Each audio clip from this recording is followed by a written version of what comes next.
Je trouvais très sympa le quartier. Il y a un mélange terrible parce qu'il y a des Tunisiens, des Algériens, des Marocains, des Français, des Portugais. On est tous mélangés, mais tous en famille.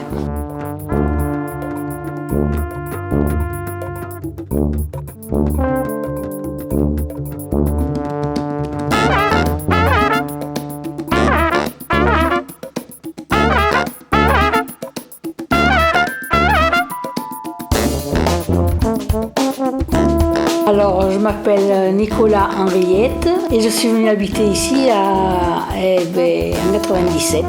Le voisinage est bien, puis moi je m'entends avec tout le monde, alors voilà. Elle a été parmi les premières. Je me présente, je m'appelle Gérald Romero, je suis natif d'Algérie à l'origine. Je suis arrivé en France en 1962, comme beaucoup de mes concitoyens, on va dire. Et c'est en 66 que nous sommes redescendus sur la côte, puisque attirés par le soleil, la mer, et voilà, on ne peut pas vivre sans ça, nous. Et j'ai atterri sur la cité Sainte-Jeanne. Bon, même si par ailleurs les bruits qui couraient sur Sainte-Jeanne à l'époque, sachant que c'était un quartier qui n'était pas tranquille ni quoi que ce soit, j'ai jamais connu un seul problème. J'ai même eu des jeunes là qui, en déménageant, sont venus donner un coup de main, prêter main forte, sans leur demander quoi que ce soit. Donc je veux dire une solidarité quelque part qui impressionne. J'apprécie.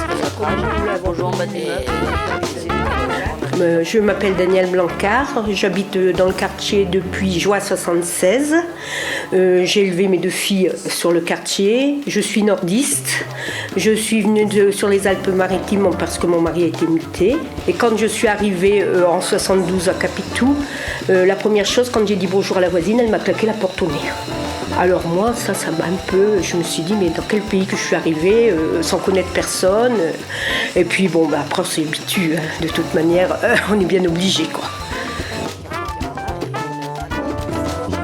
On était 9 filles, donc on jouait tous ensemble toujours. Il y avait deux familles qui habitaient aussi dans notre immeuble, qui avaient à peu près notre âge. On jouait en bas de l'immeuble et c'est tout, quoi. Sinon on avait une dame en bas qui nous faisait faire les devoirs, parce que mes parents ne comprennent pas trop bien le français. Donc on a fait nos devoirs avec cette dame, puis voilà, on sortait pas de là, quoi. Et l'été, c'était colonie de vacances où nos parents nous emmenaient avec eux en Tunisie. Dans laquelle je trouvais très sympa. Je suis partie au Maroc avec mes parents, j'avais 1 an. Et puis on est rentré en 67 à peu près. Donc on a été à Mandelieu. Et puis moi je faisais de la danse, donc je voyageais beaucoup. Puis on a fait une demande pour avoir un logement ici. Voilà. Au bout de 2 ans, on a eu le logement. Donc on a un grand 5 pièces et on est là, bon bah c'est parfait, hein, on était très bien. C'était vraiment très bien. Et c'est toujours très bien. Hein. Voilà.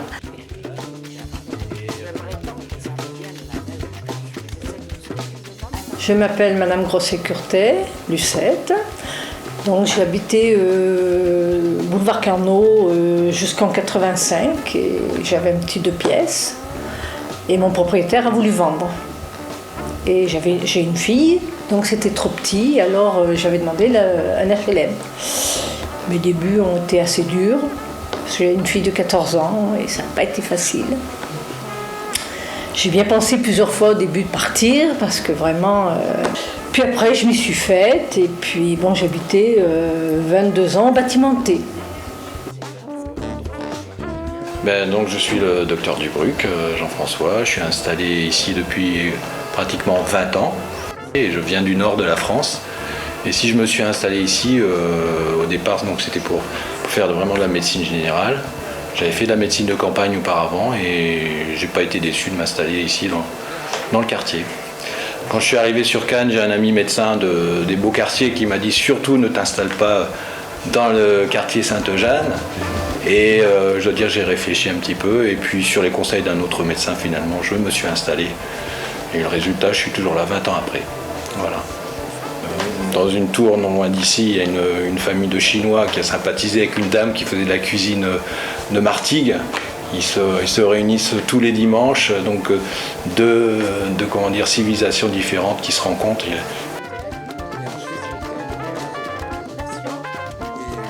Donc moi je suis Raymond de Rive, j'ai travaillé dans ce quartier, sur ce quartier entre autres depuis une trentaine d'années. Hein. Donc je suis arrivée ici à peu près en 77. C'était juste après le début du quartier, hein, puisque les immeubles avaient été construits 2-3 ans auparavant, je pense. Hein. Et donc la circonscription d'action médicale et sociale s'était installée ici. C'était une période, moi quand je suis arrivée ici, où vraiment on avait envie de faire des choses, de faire changer, de faire bouger le quartier, de travailler avec les gens, de les accompagner, puis de faire un travail collectif, hein, parce que bon... Oui, donc moi je m'appelle Sœur Marie-France Cochet, mais c'est sous le nom de Sœur Marie-France que j'ai été connue dans ce quartier. Je fais partie de la communauté des Sœurs Auxiliatrices qui sont arrivées en 1975 dans le bâtiment A. Donc ça a toujours été une petite communauté et différentes sœurs ont participé aux activités de quartier et aussi sur toute la Beaucaire. Une année, il y a une chose extraordinaire, une personne qui avait dans sa propriété des orangers, vous savez, elle nous a apporté une poubelle pleine d'oranges. Et ça a été distribué dans le quartier, je disais, toutes les oranges du quartier. Oui, c'est des bons moments, hein, ça c'est sûr. Alors, je m'appelle Maggie Tesser, je travaille dans le quartier depuis 25 ans environ. Je travaille sur la maison de l'enfance Ferme Guillaume, Cannes Jeunesse.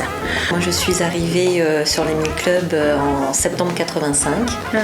Voilà, donc, et depuis, je suis toujours sur le quartier. Enfin, je travaille à la MJC Ferme Guillaume, maintenant plus particulièrement sur les 12-17 ans. Ouais. Je m'appelle Gérard Robert, je suis le directeur de l'école élémentaire La Frayère. Je suis arrivé dans l'école il y a 10 ans. Mais il y a 22 ans, en venant du Nord, parce que je viens de la région de Valenciennes, j'ai été muté sur les Alpes-Maritimes et ma première école a été l'école La Frayère. Tout le monde m'avait dit attention, l'école La Frayère c'est un peu difficile, le quartier est difficile, mais comme j'y avais déjà travaillé, je savais que c'était pas tout à fait vrai. Je savais qu'il y avait un potentiel et qu'on pouvait travailler avec le quartier. Et voilà, c'était très intéressant.